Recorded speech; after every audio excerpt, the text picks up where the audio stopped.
Irmãos e irmãs, chegamos hoje a uma das datas mais sagradas da história do cristianismo, a Sexta-feira Santa, onde recordamos a morte de Jesus.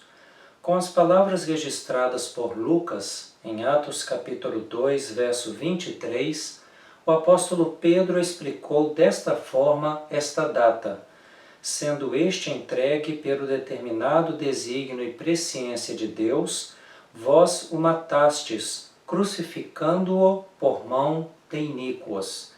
Com essas palavras, o apóstolo Pedro ensina dois pontos que se complementam na história da paixão de Jesus. O primeiro é que Jesus foi entregue pelo determinado desígnio e presciência de Deus. Isto é, Pedro enxerga o ocorrido pela perspectiva divina. A expressão determinado desígnio indica que um plano foi determinado e está claramente definido. O autor deste propósito é o próprio Deus. Pedro acrescenta as palavras presciência de Deus, o que indica a onisciência de Deus, por meio do qual cada parte de seu plano é, de antemão, conhecida plenamente por ele. O segundo ponto está na acusação petrina.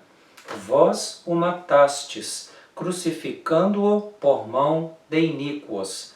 O apóstolo responsabiliza seu público pela morte de Jesus. Para o povo judeu, a alegação messiânica de Jesus e sua morte na cruz eram fatos irreconciliáveis, porque eles entendiam que qualquer pessoa que fosse pendurada em um madeiro era amaldiçoada por Deus.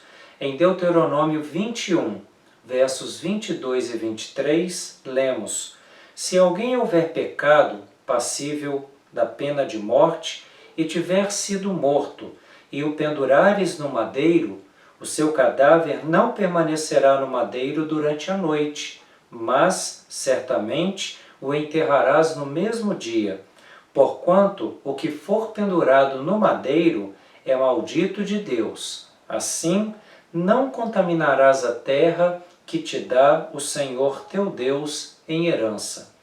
Este verso deixa claro que aquele que foi pendurado em madeiro era maldito de Deus. Assim, os judeus afirmavam que Jesus não poderia ser o Messias, já que fora amaldiçoado por Deus, porque tinha sido pendurado em um madeiro. Pedro faz oposição a este ponto de vista, apontando para o conselho determinado de Deus em sua presciência. Deus entregou Jesus aos judeus, que o mataram pregando-o na cruz. A nação judaica não podia se desobrigar da morte de Jesus, atribuindo a culpa da mesma aos romanos, pois ela própria havia pedido ajuda aos romanos. O apóstolo ensina que os judeus devem ser responsabilizados por matarem Jesus. É evidente que esta palavra de Pedro indica uma insatisfação de Deus contra os judeus daquela época, da época de Jesus. Isto não significa, entretanto, que nós, hoje, podemos agir com desprezo para com o povo judeu. Infelizmente, os judeus foram muito humilhados na história. Pedro, certamente, não desejava que os judeus fossem perseguidos. Ele apetecia que eles ouvissem o Evangelho e refletissem sobre a pessoa e a obra de Jesus na salvação deles. A expressão Sexta-feira Santa nos conduz a duas direções que se complementam. Em primeiro lugar, para uma semana que na história da Igreja foi denominada de Semana Santa ou de Grande Semana. Esta semana é a expansão da festa da Páscoa, a qual, em sua forma mais antiga, não a incluía. A liturgia desta semana foi desenvolvida na exigência de historicização dos acontecimentos da Paixão do Senhor. Foi no século IV que a liturgia foi expandida para incluir a denominada Sexta-feira Santa e o Sábado Santo, dias em que Jesus repousou no túmulo. No início, somente estes 3 dias eram comemorados. Depois, a semana inteira se tornou período de celebrações religiosas solenes. Na Idade Média, a última semana de Jesus foi chamada de Semana Dolorosa, porque a paixão dele era dramatizada com ênfase nos aspectos do sofrimento e da compaixão emotiva. Isto era feito em prejuízo ao aspecto salvífico e da vitória sobre a morte com a ressurreição de Jesus Cristo.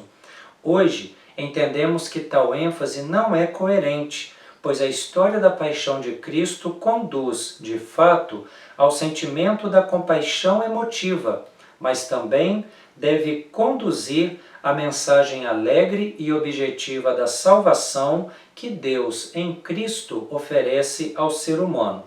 Em segundo lugar, a expressão Sexta-feira Santa nos conduz à festa da Páscoa cristã.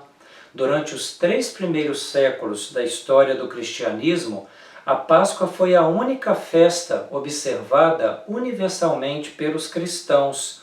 O domingo pascal era a grande solenidade anual, que se estendeu à sua frente para a solenidade festiva dos 50 dias, denominada de Pentecostes, na qual se comemora a vitória pascal de Cristo, e para trás, ao tempo da preparação, a princípio de poucos dias e depois, durante o século IV, tornou-se definitivamente de 40 dias, denominados Quaresma. Nós, presbiterianos, não temos hábito de guardar a Quaresma, porém, isso não nos impede de sabermos a respeito desta comemoração como preparativo para a Páscoa.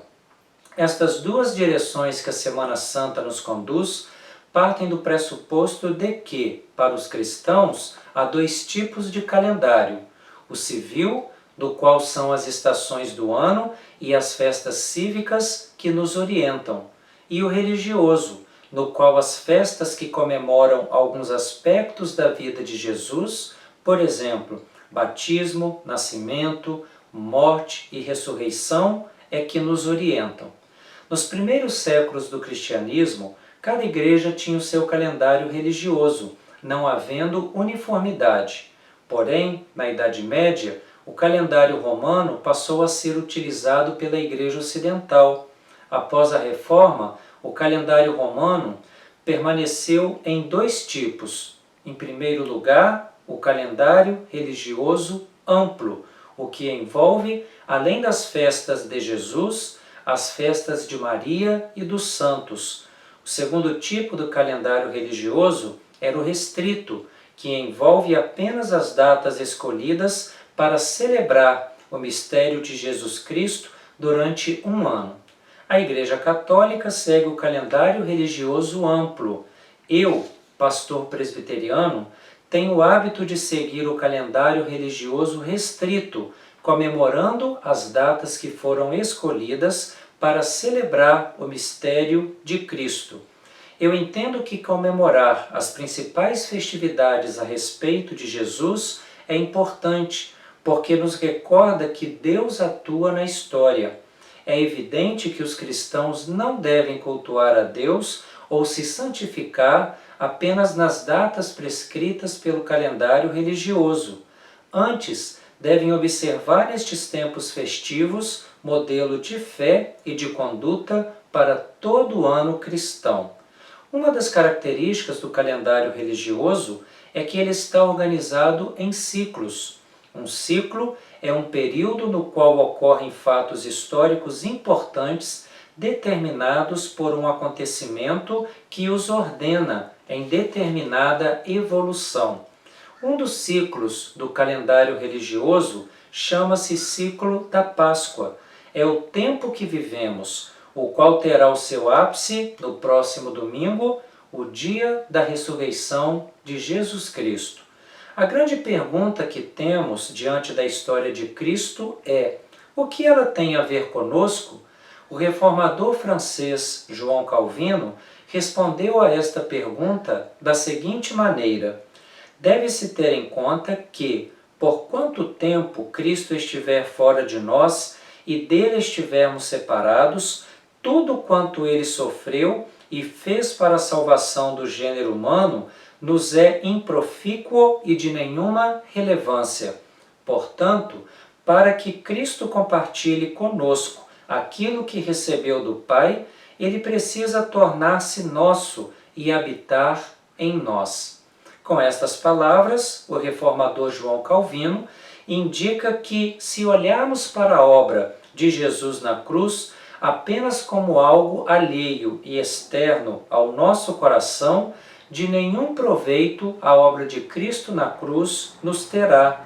Mas, se interiorizarmos o que Cristo fez por nós e crermos nas suas ações, certamente a obra salvadora dele alcançará e transformará o nosso coração.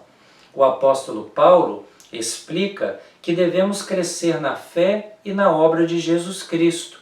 Em Efésios capítulo 4, verso 15, lemos: Mas, segundo a verdade em amor, cresçamos em tudo naquele que é cabeça, Cristo.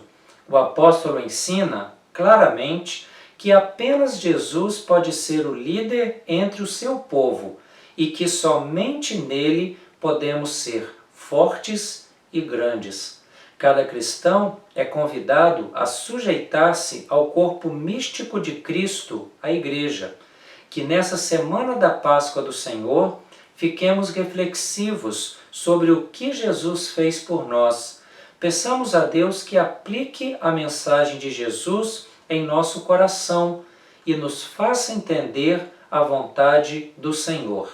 Que Deus nos abençoe nesta Sexta-feira Santa, que tenhamos um dia de reflexão, de gratidão e de alegria pelo ato de Cristo na cruz do Calvário. Que Deus nos abençoe hoje e eternamente. Amém.